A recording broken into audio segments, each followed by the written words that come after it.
This year, Mr. Naseeruddin Shah will be delivering the Ray Memorial Lecture. Mr. Naseeruddin does not need an introduction, and it would be presumptuous of us to try to do justice to his many achievements briefly. But as it is the custom, we will have to have a few words of introduction, and may I invite Mr. Tridiman Chatterjee to introduce Shri Naseeruddin Shah.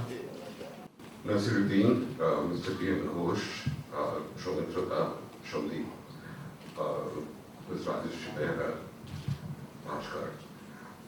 Friends, once again, a very warm welcome on a very warm evening.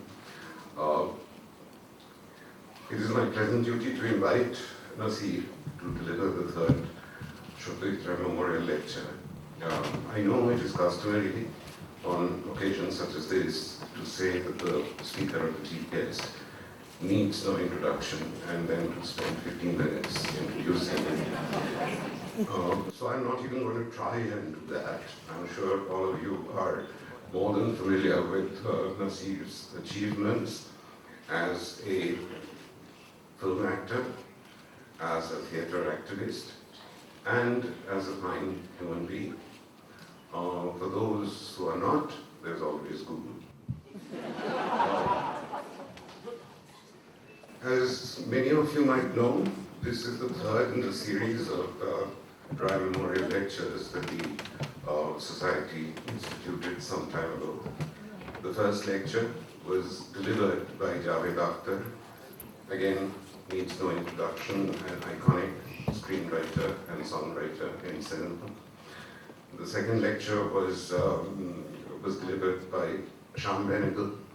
Now, we think that what is common to both these gentlemen is not only that they were prominent in their own fields and in cinema, but they had a very lively and articulate social and political consciousness. So we thought it would be appropriate to, this time, invite an actor to deliver the Ray Memorial Lecture, and we are eternally grateful that Nasiruddin accepted very readily. We suggested to Nasir that the theme of today's lecture could be the honest actor, particularly two aspects: the honesty of an actor in performance and the honesty of the actor as a social and political being. Now, obviously you realize that the actor as a political being is very much the flavor of the season in our state right now. So that was our proposal to Nasiruddin as far as the theme is concerned. He will, of course, deal with it as he deems fit. Just one last thing to say. Nasir has warned me and has asked me to pass the warning on to you, that if a cell phone goes off, he's going to leave the stage and catch the first plane back to Mumbai. So you've been warned. Ladies and gentlemen, Naseeruddin Shah, the honest actor.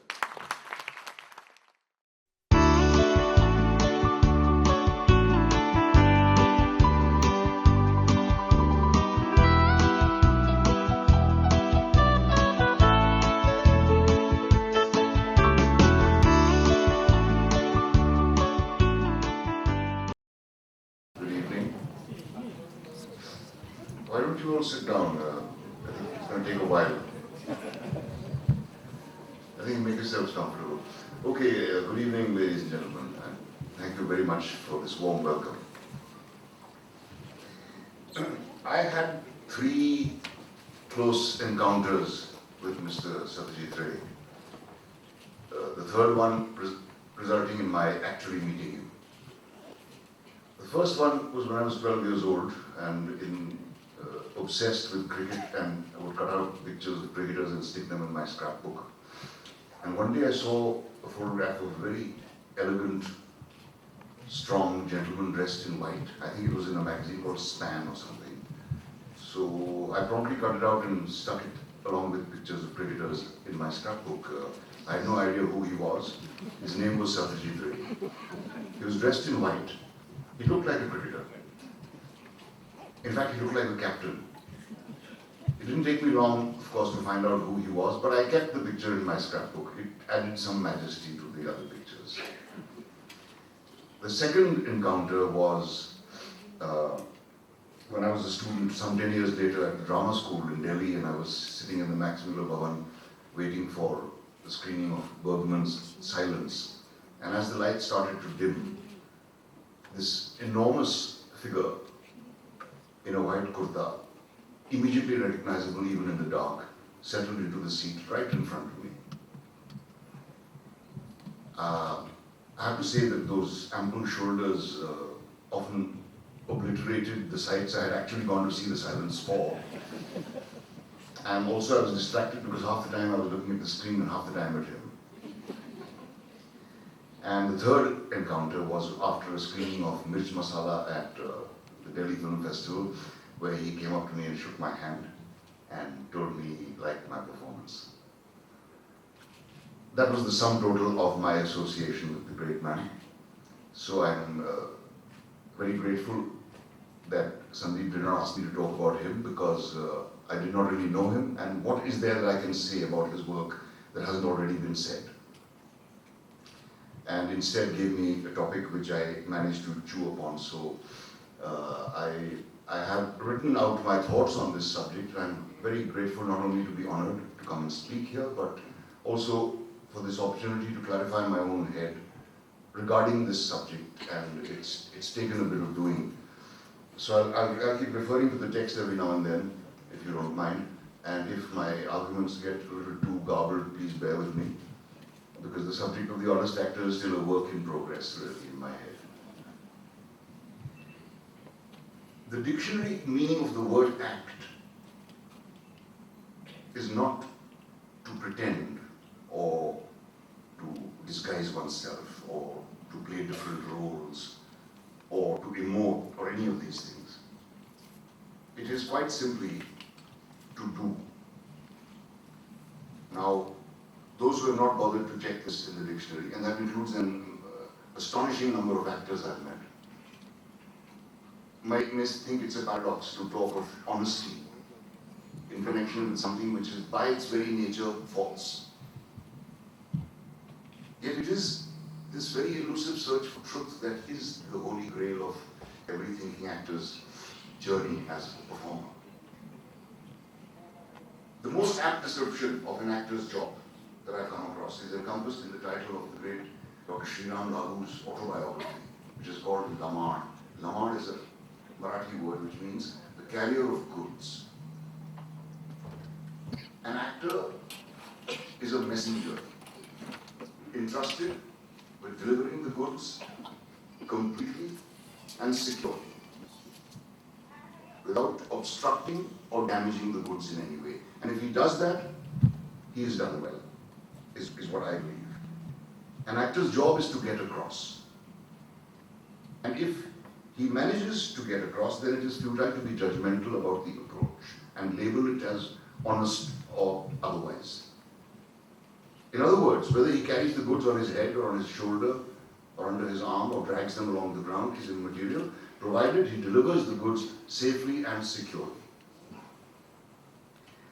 I'm not at all sure, however, that there can be any such thing as a dishonest actor. For the simple reason that an actor cannot plagiarize the way a writer or a musician perhaps can. He cannot get someone else to act for him.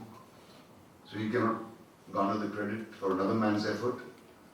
An actor can perhaps mimic or steal ideas from another, but unless he's also stealing ideas and mimicking life, his output remains in the realm of mimicry or theft.